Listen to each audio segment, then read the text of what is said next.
నమస్కారం. నేను doctor Mittapalli Rajesh, paediatrician, Mamata multi speciality hospital, Korutla. ఇంతకుముందు ఎపిసోడ్లో మనము తల్లిపాల ఆవశ్యకత గురించి తెలుసుకున్నాము. ఈ ఎపిసోడ్లో బేబీకి, పుట్టిన పాపకు ఎప్పుడు స్నానం చేయించాలి, తలకు ఏ నూనె పెట్టాలి, బాడీ మసాజ్ ఆయిల్ ఏ ఆయిల్ వాడాలి, ఎంత టైం వరకు మోషను, లాట్రిన్, యూరిన్ పోకపోతే ప్రాబ్లం ఉన్నట్టు, ఇంకా ఏమేమి మనము కొత్త న్యూబార్న్లకు కొన్ని పద్ధతులు, పాతకాలము మనుషులు చేసే పద్ధతుల గురించి తెలుసుకుందాము.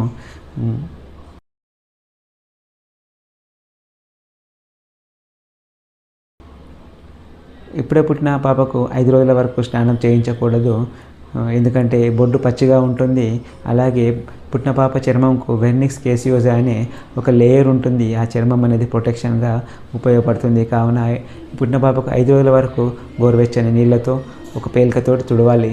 5 రోజుల తర్వాత ఈ బొడ్డు అనేది ఎండిపోతుంది కనుక అప్పుడు స్నానం చేయించవచ్చు.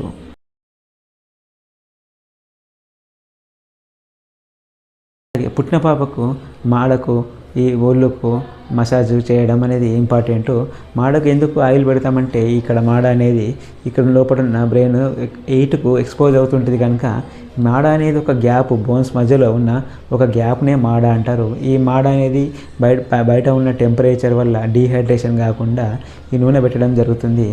అలాగే బాడీ మసాజ్ చేయడం అనేది మజిల్స్లో బ్లడ్ సప్లై పెరగడము, మజిల్స్ యాక్టివ్గా ఉండడం. ఈ మాడకైనా సరే, బాడీ మసాజ్కైనా సరే వర్జిన్ కోకోనట్ ఆయిల్ వాడవలను.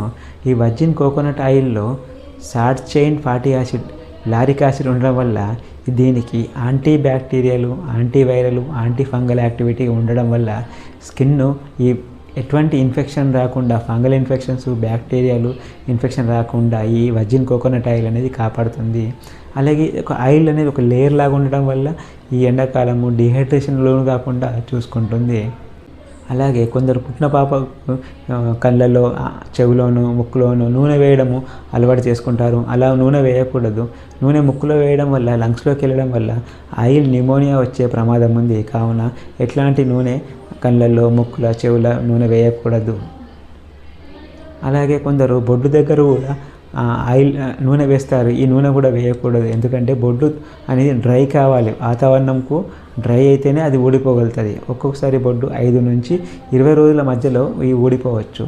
అలాగే పుట్టిన పాపలకు కొందరు వాటర్ అంపుల్స్ తాగిపించడము, కొందరు బయట పాలు పల్చగా చేసి తాగిపించడం, ఇది అలవాటు చేయకూడదు.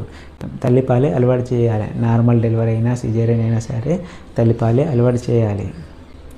కొందరు ఇక్కడ మా చురుకులు పెట్టడము, బొడ్డు దగ్గర చురుకులు పెట్టడం అనేది అలవాటు చేసుకున్నారు. ఇలా పుట్టిన పాపలకి ఎలాంటి చురుకులు పెట్టకూడదు. కొందరు పద్ధతి ప్రకారం వాళ్ళు పుట్టిన పాపలకు జాండీస్ వస్తుందని వాళ్ళు చురుకులు పెట్టుతున్నారు చాలామంది. అలా చేయకూడదు. ఇలా పుట్టిన పాపలకు పుట్టు పసికలు అనేది కామన్గా వస్తుంటాయి. ఇందులో 2 రకాల పసిరికలు ఉంటాయి. పాథలాజికల్ పసిరికలు, ఫిజియలాజికల్ పసిరికలు. సో ఫిజియలాజికల్ అనేది కొన్ని క్రైటీరియా ఉంటుంది, పాథలాజికల్ కొన్ని క్రైటీరియా ఉంటుంది. ఇవి చూసుకోవాలి. దాన్ని బట్టి మేము పెడియాట్రిషియన్ ట్రీట్మెంట్ ఇస్తాడు. ఇలా చురుకలు పెట్టడం వల్ల ఎటువంటి పుట్టు పసికలు తగ్గవు.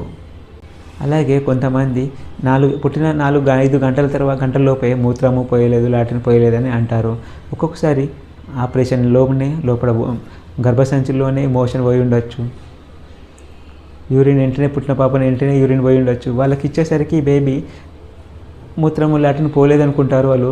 ఒక్కొక్కసారి మూత్రం, లాట్రిన్ 24 గంటల వరకు, లాట్రిన్ 48 గంటల వరకు యూరిన్ పోకపోతేనే ప్రాబ్లం ఉన్నట్టు. అప్పుడు దానికి సంబంధించిన ఎందుకు మూత్రం పోయలేదు, లాట్రిన్ ఎందుకు పోయలేదు, దానికి సంబంధించిన కొన్ని టెస్టులు ఉంటాయి. ఆ టెస్టులు చేయవలసి వస్తుంది. సో మూత్రానికి 48 గంటలు, మోషన్కు 24 గంటల వరకు వేచి చూడవలను. పుట్టిన పాప స్కిన్ pH 5.5 ఉంటుంది. కావున మనకు ఈ పుట్టిన పాపకు స్నానం చేయడానికి వాడే సబ్బు కూడా 5.5 ఉండేలా చూసుకోవాలి. ఈ పుట్టిన పాప నుంచి 1 year వరకు బేబీ సోపు మాత్రమే వాడవలను. కొందరు వేరు కంపెనీలు, సంతూరు ఇలాంటి కొన్ని కంపెనీల సోపులు వాడుతున్నారు. అలా వాడకూడదు. ఏదైతే pH 5.5 ఉంటుందో అదే సోపు వాడవలను. Thank you.